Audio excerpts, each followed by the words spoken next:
You're listening to Crazy Shit in Real Estate. You'll be amazed at all these wild but true situations that others have found themselves in. Because on this show, you'll hear uncensored, unbelievable stories from the world of real estate. I'm Leigh Brown. Let's dive right in. I'm Leigh Brown. This is Crazy Shit in Real Estate, and today is a little different because my guest decided to interview me. So Eric Kistner, who's one of my dearest friends in real estate from Tennessee, and I are going to talk about housing, Western North Carolina, and lots of information. So I hope you enjoy the conversation. I hope you drop us in some comments, and I'll see you on the other side. Hey! How are you? How are you? Great. What about you? What is realestatecoach.tv? Is that the name of your school now? Yeah, that's the online version of it. So It is fancy, isn't it? You got to have a .tv in your repertoire. I don't have a .tv, but oh well. Are you going to do North Carolina licenses too, or just Tennessee? I just Tennessee. Why don't you do North Carolina too? Didn't you at some point? You got your pre-license at some point. Didn't you get an instructor pre-license class built for North Carolina? So one of my agents went and got the instructor license, and so we have the school capability, but as of right now, she's a millennial, and so she's not sure if she wants to instruct. Oh, I love millennials. I mean, put her in front of somebody, nobody better. She's delightful. Getting her to get disciplined and on a pathway is, come here. I hear you. So you don't offer CE either in North Carolina. We need to figure that out. Well, I'd have to take the instructor class. The only class I can get CE for is my ethics class because my staff at North Carolina Realtors, Savannah, figured that out. She's a freaking genius, but I'm not authorized to teach anything else in my own state. But I can take it for Trek because Steve, what's his name? Old Steve Robinson got me set up before he left. Yeah, you're still licensed here. You're still good to go. Yeah, you're not going to renew them, and that's what I was just working on. They're requiring you to produce your high school or college diploma, even if you're renewing your instructor license. And I have no idea where mine is. I just ordered a transcript for $10. So don't you have it framed? Like I have my college diploma framed, and it's in the closet in the basement where it sits all the framed things that are. Well, if mine looked like Heather's and it's about 4 feet wide, it's the biggest diploma you've ever seen in your life, I probably would have it framed, but it's 8.5 by 11. So where did Heather go to school? She went to ETSU here, but she got her doctorate out in Arizona, AT Seal. It's an audiology. I didn't know she's a doctor. Yeah, she's a doctor of audiology. So does that mean I do your Christmas card wrong and it should be Eric and Dr. Heather Kistner? Very offensive. And some people say Dr. Heather and Eric. So it just depends on how far down the road you want to go. It probably depends on which side of the aisle they sit on. Yeah, it most likely does. So housing in Western North Carolina is the most bizarre space I've ever worked in, Eric. And I got to tell you, these temporary tractor sheds that my team and I have been providing, we thought was like the lowest of the options. And as it turns out, it's one of the higher options for all these unexpected reasons. But the camper thing, we just got to talk about that for a second, because after Hurricane Helene, the displaced people, there were a lot of organizations that started bringing in campers, which in my head sounded great because I'm down the road from Tom Johnson, which has the schwankety-schwank $400,000 RVs. But the campers that have come in, there are some nice ones, but you have a lot of pop-ups and fifth wheels that have not been cared for. They have been sitting in parking lots for years, and they're leaky, and the black mold. There's black mold in so many of these campers. And we're recording this on a Monday. On the Sunday before this, so yesterday, we had to get a family out of a black mold infested camper and into one of our temporary tractor sheds because they were already getting sick after a couple of days in that camper, and it had been donated to a church, and the church gave it to these people. And I have to believe everybody has the best of intent, and that the owners hadn't used it, didn't know it was full of mold, and they probably just hooked it up to the truck and carried it to the church. And the church said, "Oh, thank you." And the church didn't mess with it and took it to this family. So nobody inspected this thing. They didn't vet it. So you put a displaced family at further risk. And then we can provide an 8 by 11 temporary tractor shed that's insulated and has wallboard, and they can get out of the elements. And the family says, "This is so much nicer than anything else we've seen." I mean, what are we doing here? I mean, Yeah. we're in real estate, right? I think what you saw when you came out to your Well, that's what I want to know. Your podcasting listeners, do they know exactly what you're building? Because I thought it was about the coolest idea that I'd ever heard of. Actually, no, because I have not. Nobody's interviewed me about my. Well, let's reverse for all today. I want to hear how you came up with this idea. Because when I got over there, I just, you said do something, and you know how I am. I just jump. I don't. Said, "Oh, what you want? You want mattresses?" I can. Yeah, whatever. So we show up over there, and I saw an organization like none other. There's workers scurrying about. There's food. There's drink. I was like, well, this is Leigh and Michelle for sure. But you have those sheds like you see in the Lowe's parking lot, and you're calling them. What do you call them? Tractor sheds? These are temporary tractor sheds because they're not Legal term. So you can skid steer them anywhere you want on your dirt. And where we did 2 in round 1, we had some that we built entirely from scratch based on the plans that were donated to us by somebody in the Deep South who had been through multiple hurricanes. And so she provided the plan for us. But as it turns out, that was not the perfect plan for the North Carolina mountains, but we appreciated her generosity of spirit. And then we also had the other ones that were built by some Amish and Mennonite fellas. They built the shells, and then we went in to provide insulation and wallboard so that it wouldn't just be what did somebody call it? A freezer shed? Because in the mountains right now, if you don't have insulation and wallboard, it's just holding the cold air in. And so we had both of those going on, but they're called temporary tractor sheds for a very specific reason. With the breadth of what's happened in Western North Carolina, and not to diminish East Tennessee and not to diminish Georgia and Florida, but the bulk of this hit North Carolina, and the geographic area that was impacted is the size of Massachusetts. So you could take the whole state of Massachusetts and stick it in our piece of North Carolina that got impacted.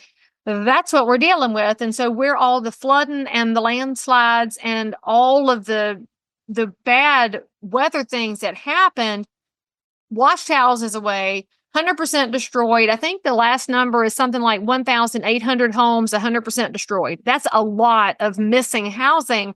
So you have a lot of displaced people. And when you have all these displaced people, they'd like to go to their own dirt. And so they're going to be on their own dirt, even though some people, their lots are half the size and the river is 100 yards away. The geography is not the same geography as it was on September 26th. It's the craziest thing ever. So anyway, we're looking for a way to keep people on their own dirt because they don't want to drive an hour away to some hotel. They don't want to go to a FEMA trailer an hour and a half away. They want to be at home. So we knew, and I'm in real estate and you're in real estate. We know exactly what's going to happen. The minute you try to do something, you're going to trigger the authorities. Absolutely. And the authorities want to impose all of their normal permit and code guidelines under the veil of safety. That's their argument, is you're not safe if the authorities don't sign off on it, which we won't go down that rabbit hole because I'll spend so much time. And that's why the Fifth Amendment is written on my board behind me there. It says, nor shall private property be taken, because we are letting local bureaucrats impede the Fifth Amendment. But anyway, so I know people want to be on their own dirt, but I also know where there's authorities. And because I'm in real estate 25 years, I know that you don't trigger permits and codes until you're at 12 feet. And so knowing that 12 feet is where you trigger the authorities, our shed's max dimension is 11 feet, 11 inches. We sliced an inch off the corner to keep them under feet. So we trigger that. We didn't do any infrastructure. So there's no water, sewer, or electrical, plumbing that's going to trigger any of the trades. It is literally a shed on a skid, so not on a foundation that has to get checked out. You could, if your dirt starts to move, get your skid steer, move it over here. So it's temporary, it's a tractor shed, and it just gives people a place to stay in their communities. So we designed it that way. We also knew that FEMA was getting involved with where you could and couldn't get your money for assistance. And FEMA can't touch a tractor shed. And technically, this is just a tractor shed. That's all it's designed for. And if somebody happens to go work inside their tractor shed and just work for so many hours that they need to just take a quick nap inside their tractor shed, they can. There you go. That is an absolute brilliant idea. So it's working out. So show the picture here. So when I rolled up on that former school site or whatever it was, you've got these sheds out here. People were actually coming in, putting studs, insulation, wallboard, as you call it, wallboard. And then a couple of call it beadboard OSB. Yeah. Well, those of y'all that are watching and listening, if you did not know it, if you compact your insulation, it does not insulate. And that is why you put the wallboard on top of the insulation. And because little people can't help but look at it and think it's cotton candy. And I think everybody grew up looking at the Pink Panther. Everybody wants to touch it. And no, you don't touch insulation, so you cover it up. Absolutely. And so you put 2 beds in there, a refrigerator, a generator outside, certified propane heater with ventilation. And we've actually added more ventilation so that people won't be tempted to cover it up, because you've got to make sure these things can vent. But yeah, the generator. And then a porta potty, like a camping porta potty, was out there. That was all Michelle's idea. And it's so smart because you think about it. There's plenty of portable shower trailers at the distribution center, so people can go get a shower, but you don't need that every day. But you need the potty multiple times a day. So these camping toilets are, it's cold outside on your backside, but at least you got the little tent that covers it up. Absolutely. It's something. And then there were pillows, sheets, mattress protectors, the whole batteries. I mean, it was every single shed had its own, like 2 pallets of goods that went with it. And rug, we put in carpet pad and carpet that was donated as well, just barely knock out the cold coming up from underneath, because it is so freaking cold in the mountains right now. And we just trying to give people some measure of get out of the elements for whatever time you can get out of the elements, But I will say this, that my volunteer coordinator, Mary, she has figured out that there needs to be a little more loving attention to the sheds and make little bougie. So we had one of the ones we donated is a young lady. She's 19, about to turn 20, and she's pregnant, and she's got a 2-year-old. So we upfitted it with happy 20th birthday with some lights for her and a pack and play for the baby. So it's very personal. We had this other lady. She's just turned 60, and that video is actually on our Patriot Relief site because she gave us permission to post it. But she was living under the carport at her sister's property, but there wasn't space in the house because the house has damage for her to be in the house too. And so this woman's been under the carport, and her response to us was, somebody must need this more than me. And we're like, baby, no, number one. This is yours. And it's a gift. You don't have to give the shed back. It's your shed forever. And so we decorated it for her, and she couldn't believe it because she kept she wouldn't text, she was Facebook messaging me, and she's like, I can't believe this is really happening. I met with Mary, and this is really happening, isn't it? And I said, yes. I said, because our donors want to take care of you in a really good way, and this is yours. We're not coming back after it. It's your shed. So after you get your house fixed, you got a shed. It's freaking amazing. So tell me this, and I want to ask you a couple of questions about that, and then I want to tell you a couple of areas where I'm frustrated. What does it cost to put one of those sheds together, buy the shed, do what you did to them, put all the stuff in there and move them? That's number one. And how are you matching up these sheds with these people? How are you identifying the people? So very good questions. The total cost per temporary tractor shed is right at $5,000 with all the stuff that we put in it. The accoutrement. But we were able to get that cost down because we had a foundation in Georgia donated the generators. Some mortgage lenders donated the propane heaters for the properties. There was a great mattress company that cut us a great deal with some donated mattresses and sleeping pads, and then a great cost on the other ones. So we've really been able to keep the cost down. And the rest of the money has come from just individuals all over the country. It's the coolest thing ever to watch the donations come in, because realtor associations have trusted my organization with their dollars, which is, I mean, I know I've built a lot of trust over the years, but I'm still flabbergasted that people trust me enough to send me their dollars when they don't necessarily know me. And then brokerages have sent in dollars. Churches have chosen us, like they're choosing us to do their work in the field.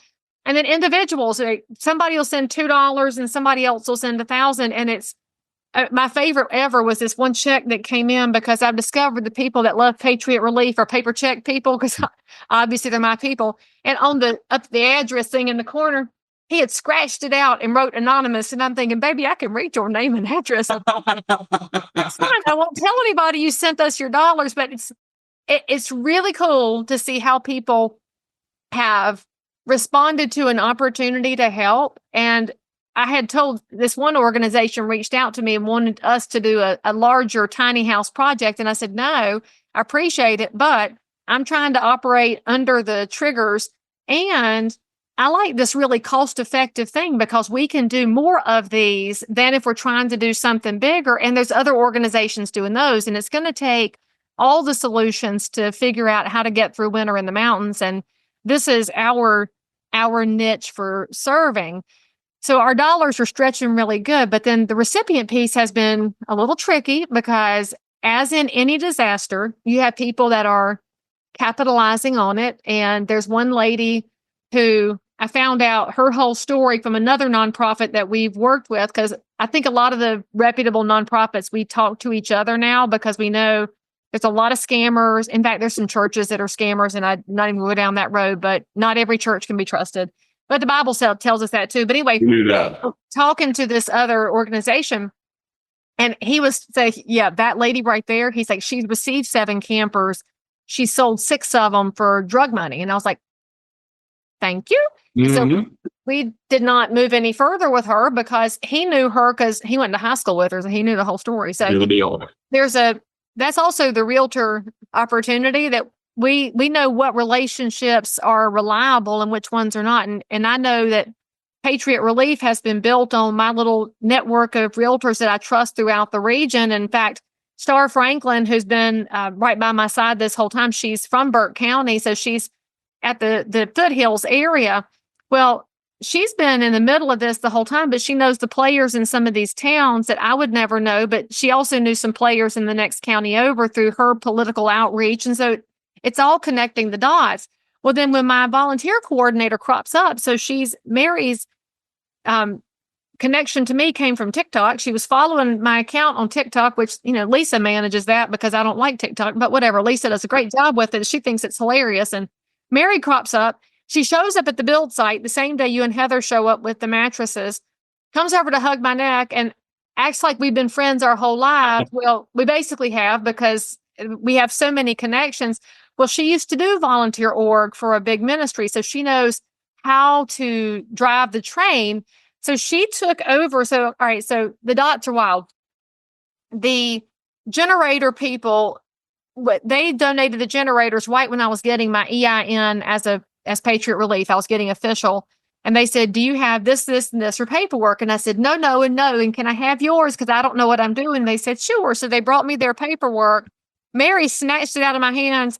She went and found some whiteout, which I didn't even know it still existed. So props to her. She whites out their name, writes ours in, gets the little volunteer lady from the Trail of Faith down to bottom of the hill. If you saw the bottom of the hill, and they went and found a printer. So she makes these forms and she heads out to talk to our recipients. And so as she's talking to them, she's on site, talking to them, looking where the property was and evaluating the need. And she knew the questions to ask. So she discovered who was really in need and then who was trying to get a free shed. So she went through the whole process. This is how it's going to work. And she has done, I can't say enough good about her ability to see through the bad information to see who really needs help. Because as I've already mentioned, it's in the mountains, it's hard. The ones who really need help don't want to accept it. And the ones that are yammering for it, you have to make sure you ask correct questions. And so we've coordinated with volunteer fire departments. We've coordinated with churches, but we're also communicating mouth word of mouth because there's a large Spanish-speaking community in the Western North Carolina area. And when English is your second language, it's even harder to navigate a disaster. And for anybody who doesn't understand those dynamics, I want you to remember the storm hits in the middle of apples, or towards the end of apple season. So we have a lot of migrant workers with their agricultural visas. So these are legit working people trapped by the storm. Some of your Christmas tree workers were already here. Again, full visas, straight, honest, honorable people trapped by the storm. And then these trailer parks where they normally would have stayed washed away. And the farmers who were hiring them couldn't make accommodation. Well, how are they going to get home? Their cars are gone. Trucks are gone. The flood took out vehicles too, and that's not been talked about hardly at all. Well, Mary has earned trust in the Spanish-speaking community, and that's a huge currency that she holds. So as she's talking to families, they tell people, this is Patriot Relief. These are the ones you can trust because this is what they said they would do, and here's what they've done. And so our recipients have not been through social media. If anybody's wondering why we don't post on social, hi, looking for recipients, because we know that attracts the people who have the best intentions in mind. And we can trust it when a neighbor says, call these people, they'll help you. So let's back up for just a second. You're a successful realtor, successful speaker. You've got all this stuff going on. You're going a million directions. You got kids in college all over the country. You got this stuff going on. You got a husband that sometimes you have to see him. You know, you've got a lot of stuff going on, right? So you wake up the day after the hurricane and you thought, hey, I've got to do something. All right. So to be fair, Steve Brown has admitted he's married to a whirlwind. So that's probably the best way for him to describe this. And our anniversary is September 27th. And so our anniversary landed on the Friday while the storm was hitting and the floodwaters were still rising because they rose all the way until middle of the day on the 28th because that water's coming down the mountain. But this is not the first hurricane that's hit on our anniversary. This will be the third one. And so Steve already knew that what I was going to say is, I've got this 15-foot moving van for my real estate business. We're going to park it at the town hall and let our clients come fill it up and we'll do our good thing because he drove with me to Conway, South Carolina in hurricane. I guess that was Matthew maybe or Florence. So we're riding through the sandbags in the National Guard to go to the Beulah Baptist Church and drop off goods. And he just knows that's what we're going to do. He's going to drive now. Well, when this one happened, he kind of expected we'd do something. And that's what we did. We posted on Saturday. We're going to fill the truck up. And I thought, Eric, it would be like every other storm where we do our bit and then we just get back to real estate. But this was not that storm. This is not that moment. This is obviously what God intended for me to get tangled up in. And it turned from we're going to fill the truck up to we're at the NC State game on Saturday, the 28th. And it was parents' weekend and our son's in the band. And so as band parents, I only have to pay attention during halftime, so I don't care about state. I went to Carolina, and so I'm not watching that ball game. And so I'm on the phone with a friend of mine who's a mayor in one of the affected towns, and he said, we don't have water. Our systems are down. And I said, I got you, boo. So I talked to a friend of mine who had a horse trailer, and so I'm coordinating getting her horse trailer with some pallets of water sent out to this town, and that was when FEMA was starting to roadblock 40. So she had to go like this to get to the town, and it took her 3.5 hours to go an hour and a half. So that's when I already knew something was going to be different. If I'm sitting here coordinating water for a mayor and I'm a realtor. Right. And the people that have come at me for, being dramatic or not telling the truth, you just should know that first weekend, that mayor had another mayor call me who had another mayor call me because they couldn't get a hold of the state government emergency office and they couldn't get a hold of FEMA. So I was getting tangled up in it already. And so then we posted our normal come fill the truck up hours that Sunday. And darn if we did not get enough to fill a semi. And so I'm like, okay, we got a semi. And all these other people, hey, can I keep bringing it? Can I keep bringing it? And then the semi got donated. And the volunteer shows up and then the flip-flop situation occurs. And it was like this. And to be quite honest with you, I own the brokerage. My agents do most of the selling. They were free to sell. And I was able to be really focused on what I can do in my own state. And frankly, I've never been so glad to have lost a congressional election as I was to win here, because I was available to do this. Absolutely. I'm so glad that the National Association of Realtors did me dirty, because I was free to do this. 100. I have been protected to do this work by the amazing agents in my office and by being rejected by organizations that I wasn't supposed to be in. Amen to that. So if you're in real estate and you're listening to this podcast or watching it and thinking, man, I need some more Leigh Brown answers in my life. Well, guess what, friends? I have a new program that is launching right now called Answers.Real-Estate, where I will give you every bit of insight I have to help you grow your real estate business, help you better respond to consumers, to provide a more excellent real estate experience, so that the next time you land on crazy shit in real estate, you'll have a better solution to whatever you ran into. Answers.Real-Estate. There are monthly plans available. You will love it. Get your coaching. Sign up with me today. So you took that and you started basically a 50, is it a 501c? 501c3. Yes, we're official, because the people on the internet watched my videos and started sending me money. And I would reply to some of them, I'm like, thank you, but you don't know me. And they're like, we could tell, we can trust you. I'm like, how? You don't know me. I'm a stranger on a video. You'll send them money. They could just tell that I was legit. And that's a burden. I'm not going to lie to you, that I'm thinking, Yeah. I can show you the receipts. I know I'm legit, but you people are trusting a stranger. But they do trust a stranger, as it turns out, more than they trust the Red Cross or United Way or any of these organizations, which is a indictment of trust in our organizations. But anyway, so they start sending the money in, and I'm still thinking, Eric, it's going to die off. I'll do some supplies. We'll run this for a week, and it kept snowballing. And in fact, well, my buddy Jason Ward, he's running out of Silverados in Swannanoa. He's the one that helped me spot out the camper scammer. And what we said to the state legislator we met with last week was, we didn't mind doing this at first. It was okay for us, the citizens, to patch you in the first few days. You guys should have a oiled machine by now. It should not still be going on. And we didn't mind doing it, but I can't let go of it as long as I know there are people that are in need and they're not getting help. And I just can't. I can't stop. So you have good people on the internet who are sending you money. I have to start a nonprofit. You have bad people on the internet that seem like they're spreading misinformation. Right? So that's part of my issue. And my other frustration, and I want your listeners to understand what we're talking about when there's a deep level of non-comprehension on how you have a flood in a mountain area. And why is it these people, as you hear on Twitter and Facebook, why didn't they just have flood insurance? Can you explain that situation in your way? I mean, I know why they didn't have it, but I want to hear you tell your listeners why they don't have flood insurance, why we can have a flood in a mountain town.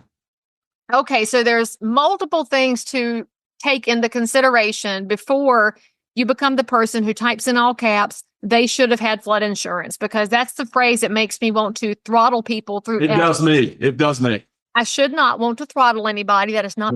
But in a Christian way. Throttle in the Christian way. Okay, I guess I could say toss tables, because Jesus tossed tables. That's right. Toss tables. All right. First of all, it can flood anywhere. If it rains where you are, it can flood. So my real estate agent says, when I sell a house, I tell people you should check on the cost of flood insurance, whether you're in the zone or not, because it could flood. Hurricane Harvey that hit Houston, 80% of the impacted homeowners did not have flood insurance. That's something I tell people. However, if you're not in a flood zone, you're thinking to yourself, that's wasted money. And we're in an inflationary era anyway. When people are living paycheck to paycheck, they don't have an extra $800 for flood insurance when you're not in a flood zone, because where we were in these areas is in the mountains. Mountains don't tend to be flood zones because water tends to go downhill and follow gravity. So it wouldn't necessarily impact the houses except for the ones right along the rivers. And if you are thinking about flood insurance, when is it required? It's required by your mortgage company. And this is the other thing people don't grasp a lot. In the mountains, we have a lot of inherited real estate. And it could be the young couple that I met with, they were in a single wide trailer that they had inherited from Mamo, and it had been paid off for decades. That's right. So if you don't owe anything on it, nobody's making you have insurance. And when nobody makes you get homeowners and makes you get flood insurance, you're probably going to choose to put your dollars into, say, the gas for your car. And this young couple that I met with, they didn't have insurance. And so their house was gone because it sat up from the river, not in the flood zone. So there was nobody to make them carry it. And even if they had carried it where the flood zone was, it would still gotten them anyway. And so when you want to understand how ridiculous flood zones and FEMA are, my favorite example ever came from a CE class, a continuing education class that I took that was joint for real estate and insurance. And they were talking about flood zones. And the instructor walked across the stage and said, this is the AE zone. This is the X zone. This is the whatever the next one is. And there's this one. So she showed the 4 zones walking across the stage. And she said, now somebody tell me if the water knows where the lines are. And it was the best example ever of how arbitrary these flood zones are. And more proof of that, as of last week, FEMA is trying to roll out the new flood zones in some of these counties, and they're raising the flood zone area by 2 feet. Well, the guy I was talking to who's being told now he cannot rebuild because he's in the non-rebuildable zone, he said the water was 8 feet high in my house. What the hell is 2 feet going to do? It still would have flooded under their new rules, but now they're just telling me that a flood of biblical proportions that has not happened in recorded history is going to keep him from rebuilding, which then feeds all the conspiracy theories on the internet about the cloud seeding, which, yes, there's data and papers that talk about manipulation of weather. I don't know what's true or not. Does it feel weird? Yes. Can I prove it? No. So I don't go down that rabbit hole. And then you got the people that are worried about the mineral deposits. Is that shady? Absolutely. Can I prove it? I can't prove it. And I don't have the energy for that, but I do have questions. And so I'll just say I have questions about those. What I don't have a question about is that the people who did not have insurance should not be punished for not having insurance when you have a flood of biblical proportions. And to top that off, so I've been doing applications for the Realtor Relief Foundation, which the realtors have given $1 million that is applicable to $1,000 per household when your application's approved. And I've met with people who had flood insurance, Eric, and this one crowd, they had all the correct insurance. Everything was current. Flood insurance is only paying them $25,000. And I said, wait a minute, your house is gone. Like their house washed away. I have the video. They shared it with me. And the max payout from FEMA is supposed to be $250 on flood insurance. FEMA only approved them for $25,000, and they had the insurance, and they should have had protection. So on the internet, slow your roll. Don't get mad at the citizens. You can be mad at your government for frittering away your tax dollars correctly. So that as you were talking about that, it led to another thing that I think that people are misunderstanding. You can have homeowners insurance and not be covered by a flood. Yeah, because you can't say the word flood. They won't cover it, but you can say that you had winds, but not high winds. And I did have a guy last week who told me that his insurance didn't cover him because the waters were moving. And I said, well, what? What do you mean? And so he shows me the email, and his claim was denied because the water was moving. And I said, what else is it supposed to do? He's like, I don't know, just like go straight up like it's in a jug. I said, maybe that's what they thought happens. Holy crap. Who are the people in charge of these decisions? I don't think they have common sense. And I think they must be just little bureaucratic apartment dwellers who live in a cubicle who've never gotten outside of their little zones. It's crazy. And that's why I'm so excited about what Elon Musk and Vivek are doing in the new Doge thing. Did you post on X, or maybe you reposted it, a $78 million study that they're doing to determine what causes the floods? Yes. Tell me about that. What in the world is wrong with these people?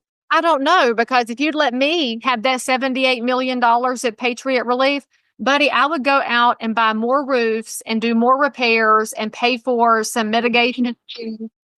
The money, if you put it in the people's hands, would keep them in their communities. Why are we spending it on studies? You and I know it's because their friend is in charge of the study. They're going to get to have all the grant money, not the people. Well, what can people that are listening to you today? So now you've moved into this role of Patriot Relief. Let's get one more question and we'll go there. My next level of frustration when I see people on the internet, you have family members, you have friends, you have lots and lots of people, and I think you do this better than anybody I know. Why is it when we vote for a different person than they voted for, why is that affecting friendships? I don't know, because it makes my heart sad that everything has to be political partisanship now. I don't understand that. And I love that my friend group is not all exactly like me. In fact, one of them is very wired differently than me. And she wanted to have a conversation with me a couple of weeks ago because she thinks I'm too partisan in my Patriot Relief because she supports FEMA. And I said, why are you supporting an agency? I'm there. I'm talking to people. I'm doing this work. And I didn't understand it. Like, supports FEMA? Like, that's her thing? Like, she got a FEMA bumper sticker? Or what are you talking about? How did we get to this point where we don't say to each other, that part doesn't matter? And That doesn't do what you do. Like serving in the community, when we're talking to process these applications, when we're processing the sheds, when I got to grant 2 roofs last week. I'm getting those scheduled right now. I'm so excited. I had an angel investor come in who said I could pay for some roofs, wells, and septic tanks. And so I'm currently getting those organized. I'm so excited. And so I didn't ask any of them what their political beliefs are, because you know what? I don't care. I don't care how we need the privacy of the booth back. And the only way that happens is if we stop trying to make everything political.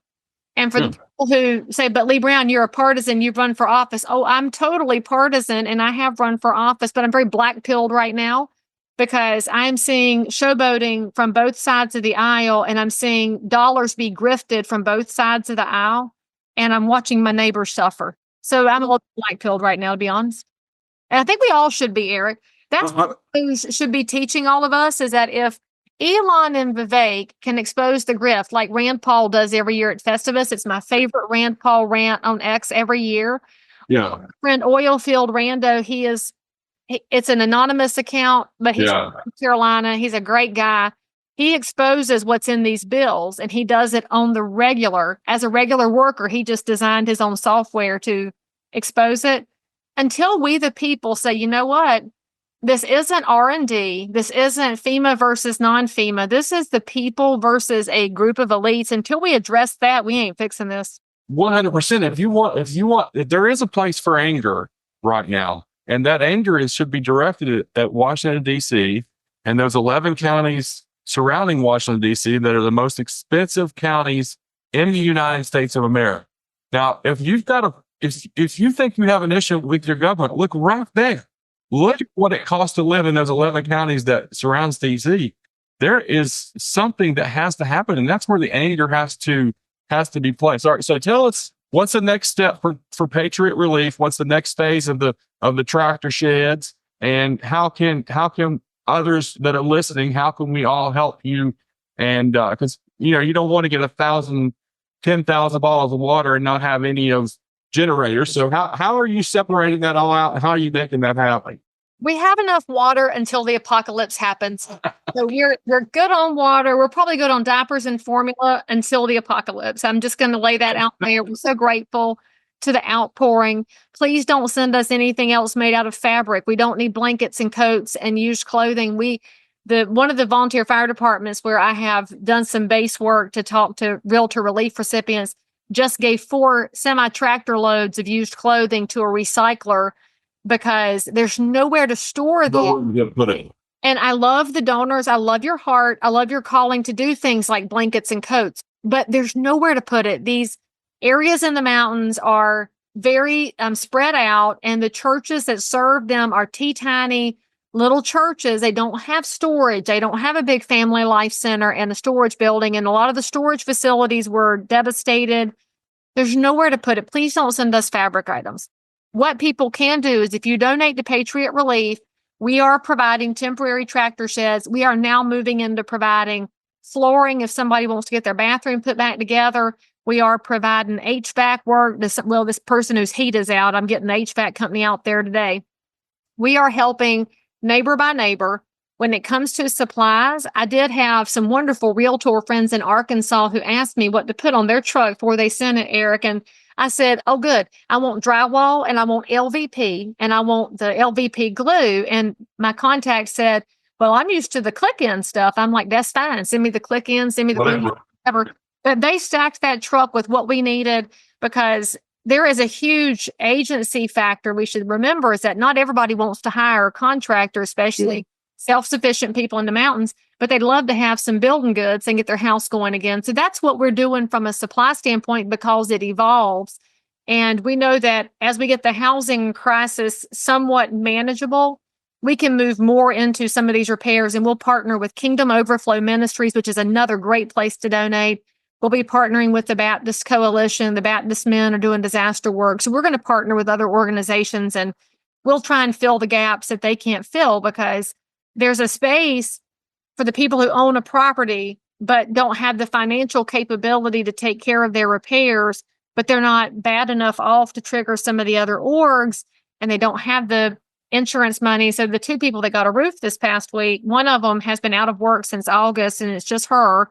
And the other one is a disabled couple. So they're on fixed income and they can still stay in their houses, but their houses have issues. So we can take care of that. And that's what Patriot Relief is going to do. We're just going to evolve with the crisis and we're going to keep helping. And there will be another blitz coming for these temporary tractor sheds where we'll have a space for skilled volunteers who have carpentry, installation, GC experience, and unskilled people who can do what they're told. That's the most important thing for the unskilled volunteer is to follow instructions. Yeah, that's it. That'll be coming up here very shortly.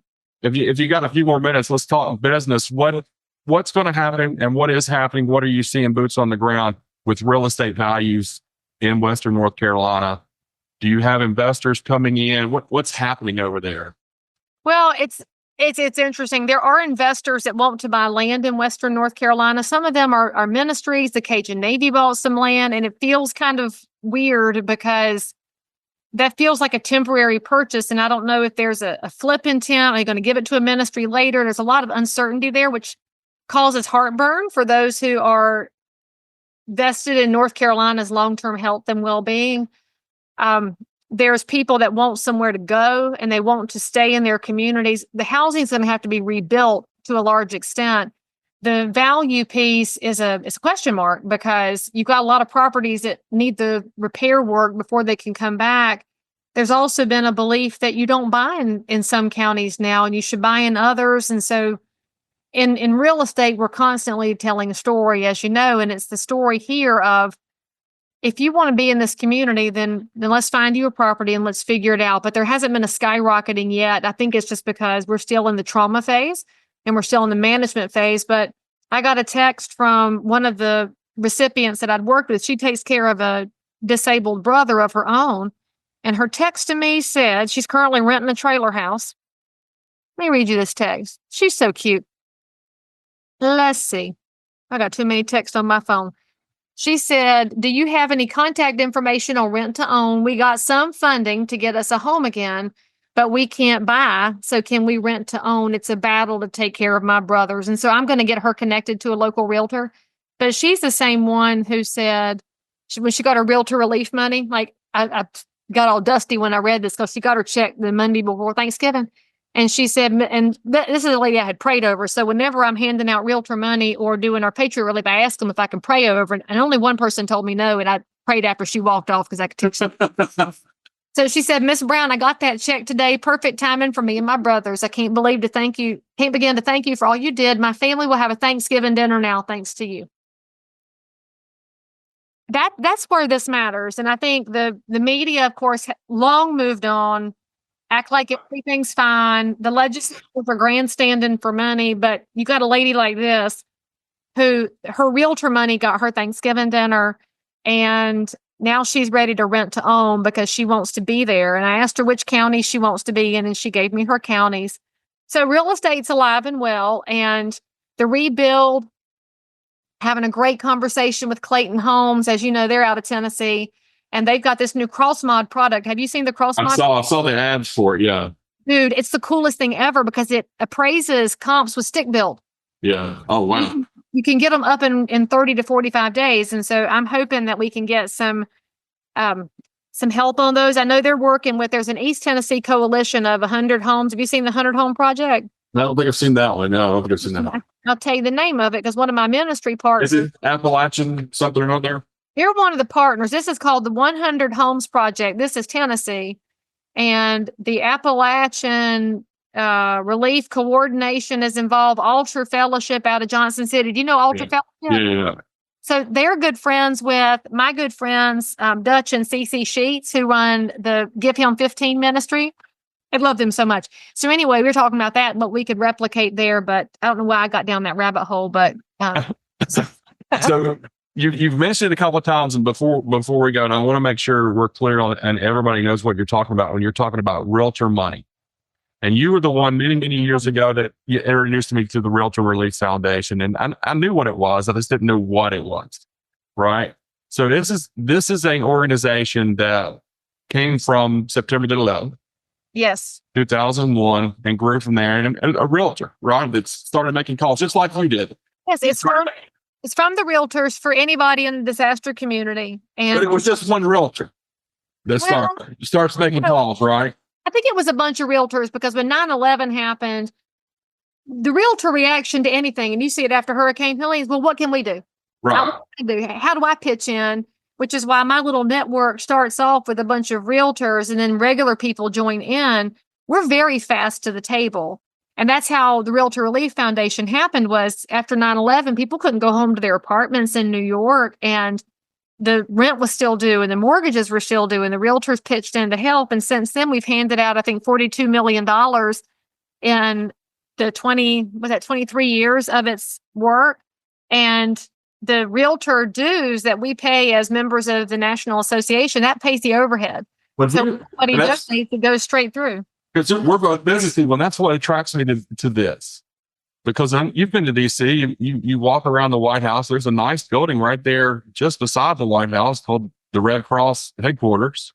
Most expensive real estate in the world. About a 6 iron from Joe Biden's office. Well, 6 iron for me, not for him. And you look at their paraphernalia and their marketing, and they claim a lot of their money goes to victims. But and that may be true. I don't know. I'm sure some of it does. They've operated some shelters. I'm sure they've done wonders in Haiti with the hundreds of millions of dollars we sent them. But what I know about that RRF is if I go on today and I donate $1,000 or $50 or $20 or $10 or $5, every bit of that goes to somebody, and it goes to somebody very quickly. Right. Like, Realtor Relief is in a community on average 90 days earlier than FEMA. And I didn't realize that was true until I'm sitting here filling out applications. My North Carolina realtor staff was literally texting me as we're answering questions about the applications because, for the record, if you are in a state law, I would not go anywhere near the North Carolina mountains. When I've seen these title chains on these properties, it is the craziest mess ever, but that's all good. So we're working together to prove ownership so we can issue the checks. And then the checks are showing up 2 weeks later. That's how fast our staff, especially Caitlin and Jessica, it's unreal. They've just gone all in to go fast on this because it matters so much to this lady here to have Thanksgiving dinner. So there's two types of people that listen to your podcast: those who have a real estate license and those, right? So if you have a real estate license and you don't know about the RRF, now is the time to educate yourself. Hop on the NAR's website, find out about it, because this is literally the best program going. It's also a way now that you can get the word out to people who are victims of floods and natural disasters. It's not just going to Western North Carolina. Anywhere there's anything, we show up, and we show up in a big way. We showed up in Maui after the fires, in Hawaii. We've shown up in Iowa after the derechos, and in California, New York, Florida, South Carolina, you name it. If somebody has brought us a grant application, we have done our best to say yes. And I think it's a very short application, very easy to get. So if you're a realtor and you complain about your dues, because at that time of year, we start complaining about our dues. Here's what I think about. I think about the people in Western North Carolina that are being helped, because there is no overhead to this program because we pay it. And then if you're not a realtor listening to this program, if you know somebody that's a victim of flood, get them in touch with RRF. How much did you say we've given out? Well, we've given out $1 million in North Carolina, and we have 1.25 to give out. So we're still processing applications. There was also money given to Tennessee. I think y'all got $500,000. I think there's $500,000 in Georgia, probably another $1 million in Florida. And that's just from Helene, not to add up all the other tragedies that we've given to this year, which I think is over 11 million in 2024. So if you're a regular person and you want to give to an organization that is 100% pass through, Realtor Relief is that organization, rrf.realtor. And then your money will go into the kitty to be able to respond quickly. And the reason able to respond here is because somebody gave after a storm previously. But we can also go directly to Patriot Relief. Right. I'm also 100% pass through because I am staff. Congratulations and thank you. So you can go to patriotrelieffund.com and we'll actually. So that's a way of directing your money. If you have a certain passion for Helene or anything like that, go to Patriot Relief. Leigh Brown's going to get the money straight to the victims, and we're just so appreciative of everything you do. What else do you need to tell us that Leigh Brown's got going on? What do we need to be aware of as we're going through this crazy world over the next couple of months? If you're in real estate, you should totally buy my online coaching and training program so I can afford to keep doing Patriot Relief. So if you want to support the cause, you can pay my bills by buying my coaching. No, somebody asked me the other day why I've been teaching a lot at the local association, and somebody asked me why I don't do other associations.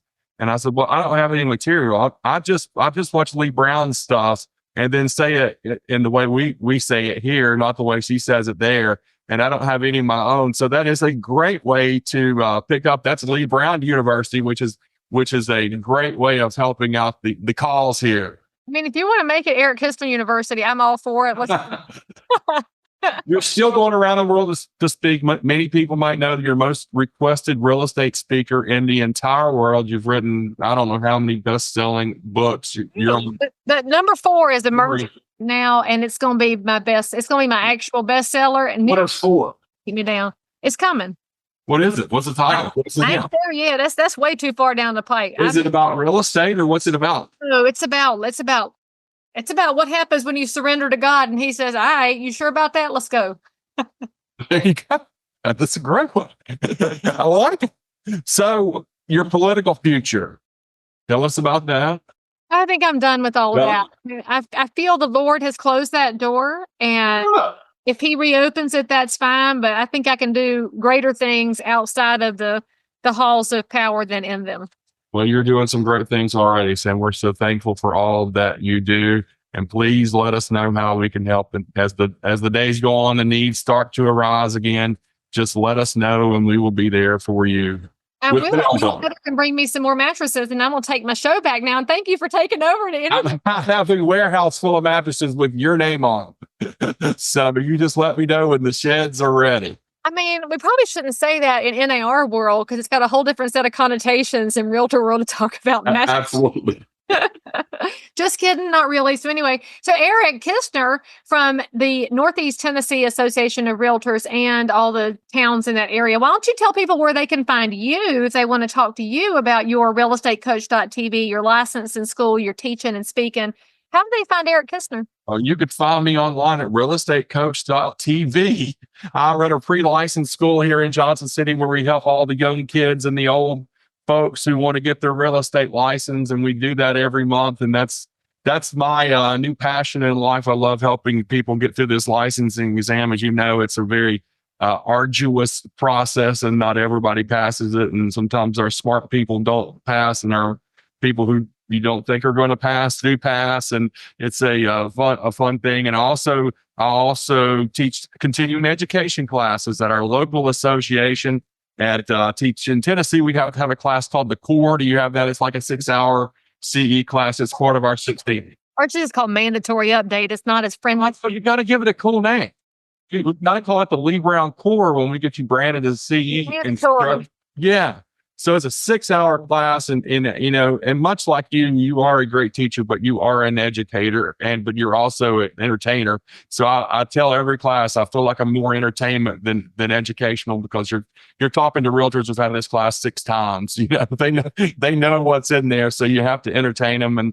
And I just take stuff that you say and say it over again. Hope they haven't found you on Facebook yet. So, I hope they do find me on Facebook. They can follow both of us. I'm fine with it. And then I have a mattress business that I've ran for about 30 years, and I'm mostly passionate about golf. I hadn't played in about 15 years, so I started playing golf again this year, and I've put a sim into my office. So I play golf when I'm not talking about real estate and doing podcasts for Leigh Brown. And then golf has been a great big part of my life. The only reason I got to go to college was because I could hit a golf ball a little.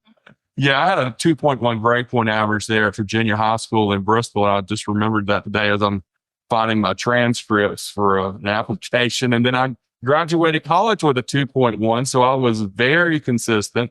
But I also never did homework. So I feel like to be able to get through a prestigious university like King University without, in some cases, even buying the book, I think that a 2.1 is a pretty good grade point average. And I don't know that anybody's ever asked me what my GPA was. Nobody's asked me none since I got out of school. But well, I'm sure you tell everybody every time we get on Zoom, you say that I'm a nerd, but I'm at the person in the back of the room making fun of the nerds like you at the front of the room, asking all the questions to the instructor. That's you. That's not me. I'm back here throwing spitballs at you crazy people. My hand is in the air. I'm asking.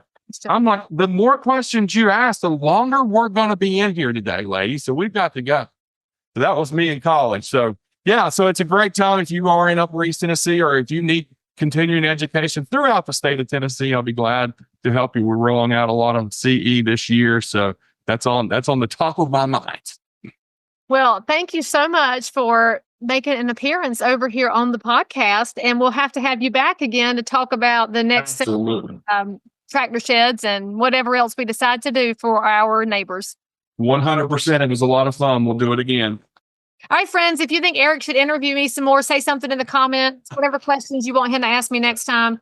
Hit the bell to subscribe, leave us a nice review, and most importantly, come back and visit, and we'll see you over here on Crazy Shit in Real Estate. By the way, friends, don't miss my brand new coaching program at answers.realestate, where you can have access to Leigh Brown, submit your questions, have them answered, meet like-minded professionals, have an entire library to help you build your business no matter what happens in the market. Get signed up today. I promise you'll be glad you did. As always, I'm so super thrilled that you joined in for more crazy shit. And if you're a realtor, investor, inspector, lender, or just a regular human being who happens to have an unbelievable story that you need to tell the world about, or frankly, you just need to one-up the story you just heard, then make sure to DM me on Instagram at Leigh Thomas Brown, or tweet me at Leigh Brown, or frankly, any social network where you hang out. I'm there. And if you had some fun, then you totally want to subscribe so you don't miss out on any future episodes.